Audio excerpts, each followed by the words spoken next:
કડીના Kalyanpura road પર કરુણ અકસ્માત. જેસીબી નીચે આવી 2 માસૂમ બાળકોના મોત. કડી. મહેસાણા જિલ્લાના કડી તાલુકાના કલ્યાણપુરા રોડ પર શિવશક્તિ જીનિંગની સામે એક હૃદયદ્રાવક અકસ્માત સર્જાયો હતો. માર્ગ નિર્માણનું કામ ચાલી રહ્યું હતું ત્યારે શ્રમિકોના 2 નાના બાળકો રસ્તા પર સૂઈ રહ્યા હતા. તે દરમિયાન પાછળથી આવતી જેસીબી મશીન તેમના ઉપર ફરી વળતા ગમખ્વાર અકસ્માત સર્જાયો હતો. આ અકસ્માતમાં બંને માસૂમ બાળકોના ઘટના સ્થળે જ કરુણ મોત નીપજ્યા હતા.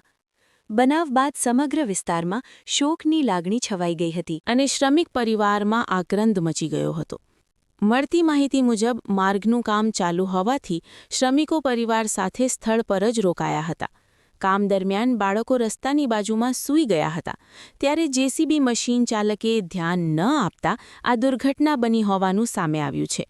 ઘટનાની જાણ થતાં જ કડી પોલીસ તાત્કાલિક ઘટના સ્થળે દોડી આવી હતી અને આગળની કાર્યવાહી હાથ ધરી હતી. પોલીસે મૃતદેહોને પોસ્ટમોર્ટમ માટે ખસેડી તપાસ શરૂ કરી છે. સમગ્ર મામલે જેસીબી ચાલકની બેદરકારી અંગે પણ તપાસ કરવામાં આવી રહી છે.